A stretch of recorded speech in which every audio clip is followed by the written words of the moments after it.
और सुनो मेरी बात, आप सब इधर इधर आ रहे, आप सबको ही बुला रहे हैं, सब इधर आओ। देखो सुनो, ध्यान से देखो इस बोर्ड को, इस पे हम एक बात लिखने वाले हैं, उसका नाम है पैरेललोग्राम। क्या होता है भैया ये पैरेललोग्राम? अरे सुनो बच्चे, हम बताए थे आप सबको कि क्वाड्रिलेटरल का ही एक टाइप होता है पैरेललोग्राम। अब हम जानेंगे कि भैया ये पैरेललोग्राम के अंदर में बातें क्या क्या होती हैं। तो सुनो बच्चे, जब कभी भी कोई भी एक ऐसा शेप बने, हाँ, जो कि क्वाड्रिलेटरल हो, इतना तो हमें पता है कि क्वाड्रिलेटरल क्या होता है, मैंने आप सबको बड़े डिटेल में एक्सप्लेन करा हुआ है। जो भी बच्चे समझ नहीं पाए थे, मेरा इसके पहले क्लास का वीडियो जाकर ध्यान से देखो, आपको अच्छे से समझ में आ जाएगा कि क्वाड्रिलेटरल क्या होता है। अब आज हम जानेंगे कि भैया ये पैरेललोग्राम एक क्वाड्रिलेटरल ही होता है, हाँ, लेकिन इसकी अपनी कुछ प्रॉपर्टी होती है। क्या क्या, उसको आके देखते हैं। देखो सुनो बच्चे, तो पैरेललोग्राम की अपनी कुछ प्रॉपर्टी होती है, and the first point is, जो सबसे पहला पॉइंट है पैरेललोग्राम का, वो ये है कि, अच्छा थोड़ा सा इसका डायग्राम देखते हैं। देखो ऐसा कुछ डायग्राम होता है इसका, ऐसा कुछ होता है। मान लो this point is A and this point is B and this point is C and this point is D. अगर हम लोग पॉइंट बी और डी और बी को मीट करते हैं तो एक डायगोनल इसका बना बी डी बोलो या फिर डी बी बोलो, और अगर हम पॉइंट ए और सी को मीट करते हैं तो एक डायगोनल बना ए सी बोलो या फिर सी ए बोलो। ओके, अच्छा, तो पहला प्रॉपर्टी क्या होता है, पहला प्रॉपर्टी क्या है पैरेललोग्राम का, कि जो इसके अपोजिट साइड्स हैं, अभी अपोजिट साइड्स बोलने की मतलब क्या होती है, मीनिंग क्या होती है, इसको समझते हैं बच्चे। ध्यान से देखो, सुनो बच्चे, अपोजिट साइड बोलने का मतलब ये हुआ कि भाई साइड ए बी जो है वो D C, side A B जो है वो डी सी के इक्वल होगा और पैरेलल भी होगा, और साथ में साइड ए डी जो है वो बी सी के इक्वल होगा और पैरेलल भी होगा। देन फर्स्ट की पॉइंट, पहला की पॉइंट क्या है, that opposite sides are parallel. हाँ, अपोजिट साइड्स आर पैरेलल। देखो सुनो बच्चे, opposite sides are parallel, opposite sides are parallel. देखो सुनो बच्चे, ये जो साइन हमने दिया है ये पैरेलल का साइन है। ध्यान समझो, पैरेललोग्राम को हम लोग ऐसे लिखते हैं, डबल पाई जैसा दिया, डबल लाइन ऐसे करा और जीएम लिख दिया पैरेललोग्राम। लेकिन आप सबको हमेशा ही एक बात ध्यान रखना है, वो ये कि आप सबको हमेशा ही पूरा फुल वर्ड लिखो, पैरेललोग्राम पूरा लिखो, शॉर्टकट में मत जाओ, ठीक है? ओके, और अगर मान लो हमने लिख दिया कुछ ऐसा, तो इसका सीधा मतलब क्या होता है, हमने लिखा है पैरेललोग्राम। रुको, हमने लिखा है, देखो जिनका बेस बहुत ज़्यादा वीक है वो बच्चे भी हमारी क्लास को बहुत ही बेहतरीन ढंग से समझ सकते हैं, क्योंकि ऐसा कुछ है ही नहीं जो हम छोड़ते हैं जो बच्चों को समझ में ना आए। तो अगर थोड़ी सी भी ध्यान से हमारी बातें सुनोगे तो आपको सारी बातें समझ में आएंगी। देखो सुनो बच्चे, ये जो बात है ना, अब जिसको याद नहीं है वो सुनो, इसको बोलते हैं पैरेलल। पैरेलल, कोई भी चीज़ अगर पैरेलल हो तो उसको इस सिंबल से दिखाते हैं, ध्यान रखना। तो हमने लिख दिया क्या, हमने लिख दिया ये अपोजिट साइड्स आर पैरेलल। तो इसका मतलब क्या है, ये जो लिखा हमने इसका मतलब है कि वो पैरेलल है। अपोजिट साइड्स के पैरेलल होने का मतलब क्या है, क्यों लिखा हमने कि अपोजिट साइड्स पैरेलल, हमने ये अपोजिट वर्ड ही ऐड क्यों किया, समझे? उसको समझो। देखो सुनो, हमने बोला अपोजिट साइड्स आर पैरेलल, तो इसका मतलब ये हुआ कि ए बी जो है वो डी सी के पैरेलल होगा। देखो सुनो, इसके मतलब को समझाते हैं, ए बी जो है वो पैरेलल होगा डीसी के, ये ए बी डी सी के पैरेलल होगा, पहला पॉइंट तो ये होगा। एंड ये जो ए डी है ना ये बी सी के पैरेलल होगा, ये जो ए डी है ना ये पैरेलल होगा बी सी के। ये दो की पॉइंट हमें जानना है, ये दो वाली बातें हमें जाननी है। देखो सुनो, the first one is this one, the second one is this one. इसको समझो ध्यान से बच्चे, कि ये दो बातें हमें जाननी है कि भाई पैरेलल होता है अपोजिट साइड से। अपोजिट साइड से ही इसीलिए बोला क्योंकि ए बी डी सी के पैरेलल होगा, ये सही है, लेकिन हम ए बी ए डी के पैरेलल होगा ऐसा कहते हैं तो वो गलत हो जाएगा। अगर हम ये बोले कि भैया ए बी जो है वो पैरेलल है ए डी के, तो ये रॉन्ग है, अपने आप में एक रॉन्ग स्टेटमेंट है, क्योंकि ये ए बी और ये ए डी कहीं से भी किसी भी एंगल से पैरेलल है ही नहीं, इंटरसेक्टिंग लाइन है। क्यों है, क्योंकि देखो ध्यान से, ये है हमारा ए बी, ये है हमारा ए डी। अब इसको आगे बढ़ाओगे, इसको आगे बढ़ाओगे, देखो ये दोनों लाइन आपस को काट रही है, एक पॉइंट इस पॉइंट पे काट रही है, तो हम कभी नहीं कह सकते हैं कि पैरेलल है। इसलिए हम इस वर्ड को यूज करते हैं अपोजिट साइड्स। अपोजिट साइड्स का मतलब ये हो गया कि इसका अपोजिट साइड यही होगा, इसका अपोजिट साइड यही होगा और कुछ भी नहीं। आशा करते हैं बच्चे कि आप सबको ये बातें समझ में आई होंगी, हमने पूरा बेसिक से बताया है। हाँ, अगर यहाँ पे भी डाउट हो तो फिर फोन करो, फिर बात करते हैं हम। हाँ, आइए सुनिए, आइए टॉपिक पे आते हैं। और ये वाली बातें अगर आप सब समझ गए हो तो हम जो है टॉपिक को और आगे बढ़ा रहे हैं। एकदम ध्यान से सुनिएगा बच्चे, इधर इधर आगे सुनो बच्चे। तो opposite sides are parallel, parallel पहला पॉइंट हो गया। And the second point is, ये तो पहला पॉइंट हो गया। सेकंड पॉइंट क्या है इसको समझना ध्यान से। सेकंड पॉइंट है कि अपोजिट साइड्स आर इक्वल। हाँ, opposite sides are equal, opposite sides are equal. ध्यान से समझना कि ये जो साइड है ना इसके इक्वल होगा और ये साइड इसके इक्वल भी होगा, तो पैरेलल भी होगा और इक्वल भी होगा। This is the second point, हमारा सेकंड पॉइंट है। इसमें और कुछ एक्सप्लेन करने की जरूरत नहीं है बच्चे। तीसरा पॉइंट इसमें क्या कहता है कि opposite angles are equal, opposite angle जो है ना वो इक्वल होगा। इसको समझो, देखो अपोजिट एंगल का मतलब होता है कि ये जो एंगल बी है इसका अपोजिट एंगल डी होता है, एंगल बी का अपोजिट एंगल सी नहीं होता है, हमेशा ध्यान रखना। इसका अपोजिट एंगल ये है, मतलब B का D है, A का C है। ऐसा नहीं है कि B का C हो गया या फिर D का C हो गया, ऐसा नहीं। B का अपोजिट एंगल D होगा, A का अपोजिट एंगल C होगा। तो अपोजिट एंगल्स आर इक्वल। तब इसका मतलब क्या है? इसका मतलब है कि एंगल B जो है ये इक्वल है एंगल D के, and angle C, angle A जो है ये इक्वल होगा एंगल सी के। अब इसके ऊपर वाले ये वाले स्टेटमेंट का मीनिंग क्या है कि ए बी जो है इक्वल होगा डी सी के और ए डी जो है इक्वल होगा बी सी के। लो लिखो, देखो सुनो बच्चे, ए बी जो है ना ये इक्वल होगा डी सी के, पहला पॉइंट। And the second point is A D जो है ना बी सी के इक्वल होगा, A D equal to B C.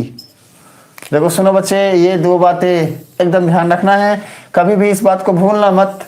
3 point हुआ है और कुछ पॉइंट है, इसको हम डिस्कस करते हैं। आइए देखो सुनो, we have fourth point and the fourth and one of the important point is, चौथा जो कि इंपॉर्टेंट पॉइंट है वो ये है कि इसके जो डायगोनल्स है ना, कौन कौन से, डीबी और एसी, ये एक दूसरे को बाइसेक्ट करते हैं, हाँ, ये एक दूसरे को बाइसेक्ट करते हैं। Then diagonals bisect each other. अब देखो सुनो बच्चे, बाइसेक्ट करने की मीनिंग क्या होती है? बाइसेक्ट मतलब क्या? बाई मतलब दो, समझो ध्यान से सुनो मेरी बात। Bisect, then bi means two and sect means section, दो सेक्शन, दो टुकड़े, दो पीस, 2 इक्वल पार्ट्स में बांट देना। इसको समझो ऐसे, 2 इक्वल पार्ट्स में बांट देना। जैसे एग्जांपल के लिए कि अगर AC इसका एक डायगोनल है और DB एक डायगोनल है, तो AC और DB एक दूसरे को 2 इक्वल पार्ट में बांट रहे हैं। इसका मतलब ये हुआ कि AC जो है ना वो DB को 2 इक्वल पार्ट में बांटा, मतलब ये वाले पॉइंट से लेके ये वाला पॉइंट इक्वल हो जाएगा इस पॉइंट से लेके इस पॉइंट तक। थोड़ा सा इसको और समझते हैं। देखो एक डायगोनल है AC, यहाँ डायग्राम बना दिए, डायगोनल बना दिए AC। एक डायगोनल है BD, तो इधर बना दिए B और ये बना दिए C, sorry D, it's not C, it's D। तो बाइसेक्ट करने का मतलब ये है कि अगर BD AC को बाइसेक्ट कर रहा है तो इसका मतलब है कि जो BD है ना AC को 2 बराबर भागों में बांटेगा। मतलब यहां से इस पॉइंट से लेकर इस पॉइंट तक एक पार्ट, इस पॉइंट से लेकर इस पॉइंट तक 2 पार्ट, दोनों इक्वल होंगे। इसका मतलब है कि अगर यहां से लेके ये वाले पॉइंट तक 2 है तो ये वाले पॉइंट से ये वाले पॉइंट तक भी 2 ही होगा, इक्वल हो जाएगा। वैसे ही ये BD भी इक्वल हो जाएगा, ये पॉइंट से ये पॉइंट तक इक्वल होगा, इसके यहां से लेके यहां तक। एक बात ध्यान रखना, हमने अभी एक पॉइंट डिस्कस करा है, उसको ध्यान से सुनना। थोड़ा सा हम जो है मैदान को साफ करते हैं, 4th पॉइंट को रहने देते हैं, बाकी सारे पॉइंट्स को हम यहां से हटाते हैं। चलो, तो हमने जो है ना सारे पॉइंट्स को हटाया और 4th वाले भैया को बोले तुम रुको, क्योंकि 4th वाले में हमको आपसे एक बात डिस्कस करनी है, इसीलिए इसको रहने देते हैं और बाकी को हमने हटा दिया। अब देखो सुनो, तो अभी हम डिस्कस क्या किए हैं, अभी हमने क्या किया, बोर्ड को साफ किया। करने से पहले हमने डिस्कस क्या किया, हमने बताया आप सबको कि ये जो पैरेललोग्राम होता है बहुत परेशान करता है भाई। ये तब से पैरो क्या कर रहे हो सर, आगे तो बढ़ो। सुनो बच्चे, हम आगे ही पढ़ रहे हैं। अरे पैरेललोग्राम जो है ना, इसके हमने प्रॉपर्टी आपको बताया कि भाई क्या गुण है, हाँ क्या गुण है, समझ पा रहे हो ना। जैसे हमारी जब शादी हुई तो हमारी वाइफ ने पूछा तुम्हारे अंदर क्या गुण है, हाँ, तो हम बोले हाँ। अब हम क्या बोले वो कभी बाद में सुनाएंगे, हम क्या बताए, क्या क्या हमको बोलना पड़ा था। हाँ सुनो, हमको जो है पूरा अपना गुण बताना पड़ा था। हाँ, हमने बोला कि हम रोटी बना देंगे, हाँ हम खाना बना देंगे, हाँ हम रोटी बना देंगे, हम खाना बना देंगे, हम झाड़ू पोछा कर देंगे, घर वर साफ कर देंगे, ठीक है। सब फेंके थे उस टाइम में, शादी करना था ना इसीलिए। हाँ, झूठा वादा, अब हमको झूठे बोलते हैं, हमको रोटी बनाना नहीं आता, हम पता नहीं क्या क्या बना देते हैं। हाँ, शादी करने के लिए हम पता नहीं क्या क्या बोल दिए थे। हाँ, बोलना नहीं चाहिए था। हमको रोटी बनाना नहीं आता, हमको झाड़ू पोछा मारना नहीं आता, हमने कभी किया नहीं। हाँ, लेकिन कोशिश करते हैं कि हेल्प कर दे, माँ का कोशिश करते हैं, माँ का हेल्प कर दे, हमारी वाइफ का हेल्प कर दे, ताकि उनको भी जो है थोड़ा सा मतलब तकलीफ कम हो। हाँ, क्योंकि वो भी हमारे लिए परेशान होती है ना बच्चे। हमको हमारे घर में हमारी माँ का, हमारी बहन का, हमारी पत्नी का हेल्प करना चाहिए। अरे मेरी पत्नी का, हाँ अभी आप सबको शादी नहीं हुई है, हाँ सुनो, सब खुश हो जाते हैं पत्नी के बाद, जैसे याद है सब खुश हो जाएंगे। हाँ, अभी पढ़ाई लिखाई करो, हाँ बड़े हो जाओगे तो फिर पापा जी से बात करेंगे, शादी वादी के बाद वहाँ होगी। हाँ, अभी कोई दांत नहीं निकालेगा। हाँ, पत्नी के बात किए हैं, पति के बात किए नहीं है, सब रूठ जाएंगे हमसे। बाकी जो है यहाँ पे और भी वो सब रूठ जाएंगे हमसे, सर जी पति की बात करते नहीं हो। तो चलो टॉपिक अब फिर से डिस्ट्रैक्ट हो जाएगा। थोड़ा सा हम आपको हंसाने की कोशिश किए हैं, अब पता नहीं आप दांत निकाले कि नहीं निकाले। अब हम टॉपिक में फिर से आएंगे। हाँ, तो आप सब इधर आओ, फटाफट आओ। हाँ, बाकी पत्नी पनौती सब बाद में होगा। ये टॉपिक पे आइए, देखो सुनो। तो क्या है कि अभी अभी हम यहाँ पर डिस्कस करने लगे थे पैरेललोग्राम के बारे में। हमने उसके प्रॉपर्टी को आप सबको बताया कि भाई इसके 3-4 प्रॉपर्टी हम बता चुके हैं कि इसके क्या क्या प्रॉपर्टी होते हैं। फोर्थ जो था हम डिस्कस कर रहे थे कि जो डायगोनल्स होते हैं ना, देखो सुनो, एक डायग्राम फिर से बनाते हैं। एक पैरेललोग्राम का डायगोनल्स मतलब पैरेललोग्राम का डायग्राम मान हमने बनाया, this one is A, this one is B, this one is C and this one is D. और चलो ये हमारा हो गया डी बी, इसका एक डायगोनल हो गया, और ये हमारा दूसरा डायगोनल हो गया, ठीक है। तो अब क्या कहता है फोर्थ पॉइंट कि diagonals of a parallelogram bisect each other. तो इसका मतलब हमने समझाया कि मान लो ये हमारा AC है तो हमने AC यहाँ करा, ये BD डायगोनल है तो हमने BD करा।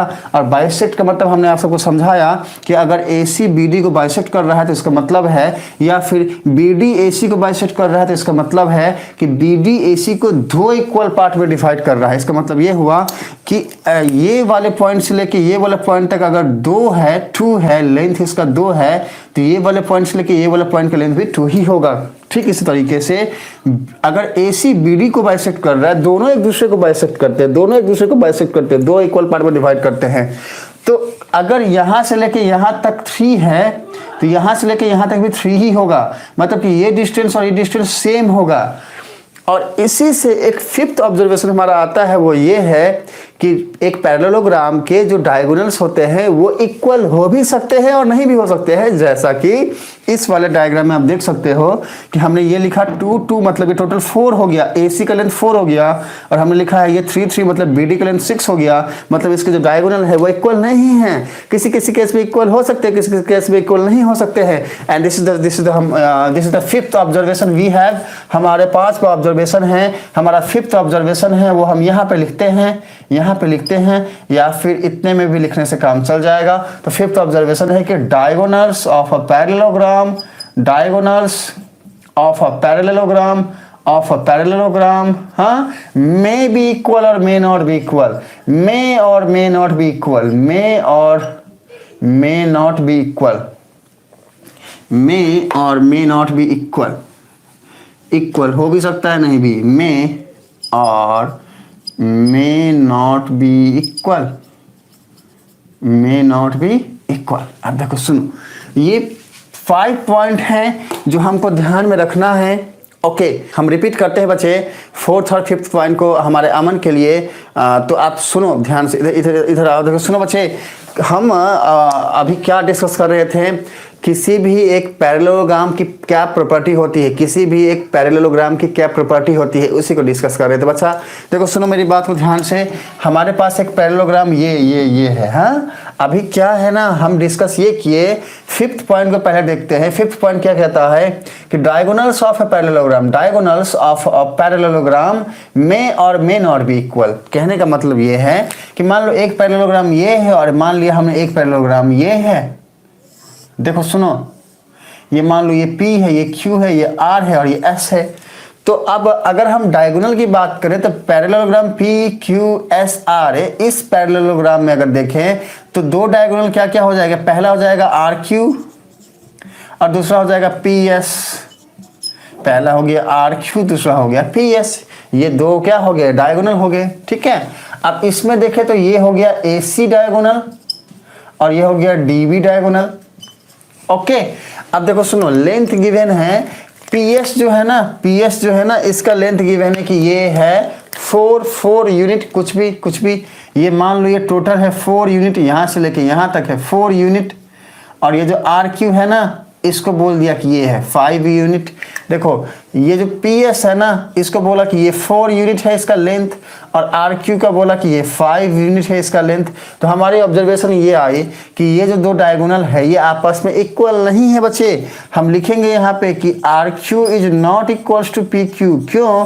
क्योंकि आर क्यू है 5 यूनिट, पी एस है 4 unit. This is the observation we have पहले वाले में कि दोनों डायगोनल इक्वल नहीं है। लेकिन यहाँ पर देखो ध्यान से, तो बोलता है कि ए सी है 3 यूनिट और डी बी है 4 यूनिट।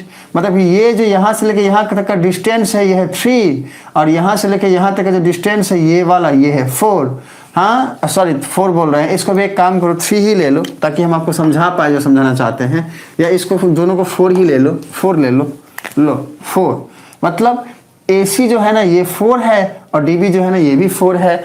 तो हमने पाया कि भैया यहाँ पे तो डायगोनल जो है वो इक्वल हो गया, AC इक्वल्स टू DB। अब सुनो मेरी बात को, ये जो लाइन लिखा गया है ना, इस लाइन का मतलब यही है। लेकिन ये लाइन जो है जो लिखा गया है, इसको हम आगे और समझाएंगे कि जैसे ही डायगोनल दोनों इक्वल हो जाते हैं तो वो पैरेललोग्राम क्या बन जाता है, उसके बारे में हम डिस्कस करेंगे। फिलहाल अगर ये 5th पॉइंट आपको समझ में आ गई है तो आप लिखोगे यस, और अगर समझ में नहीं आई है बच्चे तो लिखोगे पी। और हम जो है 4th पॉइंट समझाएंगे। 4th पॉइंट में कुछ नहीं बच्चे, 4th पॉइंट भी वही है, कहता है कि diagonals bisect each other, bisect कर रहा है। तो इसका मतलब है कि अगर AC 4 है और DB भी 4 है, DB भी 4 है, और BD और AC एक दूसरे को बाइसेक्ट कर रहे हैं, तो इसका मतलब ये हुआ कि अगर यहां से लेके यहां तक 4 है तो यहां से लेके यहां तक 2 होगा, और यहां से लेके यहां तक 2 होगा। देखो सुनो बच्चे, नहीं आता है समझ में तो लिखो, हम फिर से समझाएंगे। ठीक इसी तरीके से अगर DB 4 है तो यहां से लेके यहां तक भी 2 होगा, और यहां से लेके यहां तक भी 2 होगा। इसी का मतलब होता है बाइसेक्ट इक्वल पार्ट में। जैसे एग्जाम्पल के लिए देखो सुनो, ये एक साइड है हमारा, मान लो ये साइड है DB और AC बाइसेक्ट करता है DB को, तो अगर यहां से लेके यहां तक 3 है तो यहां से लेके यहां तक भी 3 ही होगा। यही मीनिंग होता है बाइसेक्ट का, ठीक है। ये पॉइंट यही कहता है कि diagonals bisect each other, diagonals एक दूसरे को बाइसेक्ट करते हैं, 2 इक्वल पार्ट में बांटते हैं। मतलब क्या हुआ कि अगर RQ5 है और PS RQ को बाइसेक्ट कर रहा है, तो इसका मीनिंग ये है कि R ये वाले पॉइंट से लेके ये वाले पॉइंट तक 2.5 हो जाएगा, और ये वाले पॉइंट से लेके ये वाले पॉइंट तक भी 2.5 हो जाएगा। वैसे ही अगर RQ PS को बाइसेक्ट करता है और PS 4 है तो ये वाला पॉइंट से लेके ये वाला पॉइंट तक 2 हो जाएगा बच्चा, 2 हो जाएगा, और ये वाला पॉइंट से लेके ये वाला पॉइंट तक ये भी 2 हो जाएगा। ये पांचों पॉइंट को दिमाग में रखो, और यही 5 पॉइंट हमने यहाँ पर मेंशन किया हुआ है। देखो क्या लिखे हैं, opposite sides are parallel, opposite sides are equal, opposite angles are equal, opposite diagonals bisect each other, diagonals may और मे नॉट बी इक्वल। ये हमने यहाँ लिख दिया है, पर उसका डिटेल क्या है, क्या होता है एक्चुअली, वो हमने आपको यहाँ पर डिटेल में जो है डीप में जाकर समझाए हैं। अब हम बात करेंगे कि पैरेललोग्राम के टाइप्स कितने होते हैं। तो पहले तो हम बस बात करेंगे कि कैसे हम उसके टाइप्स निकाल सकते हैं, हाँ, जन्म कैसे हुआ उनका, और इसके बाद हम उनको जो है प्रॉपर डिफाइन करेंगे, ठीक है। तो हमें लगता है कि यहीं पर क्लास बंद करना पड़ेगा। ओके, हमें लगता है क्लास यहीं बंद करना पड़ेगा। आगे चलो, ठीक है बच्चे, तो फिर मिलते हैं अगले क्लास में, हाँ, अगले टॉपिक के साथ। तब तक के लिए बाय बाय बच्चे, बाय बाय, जाइए।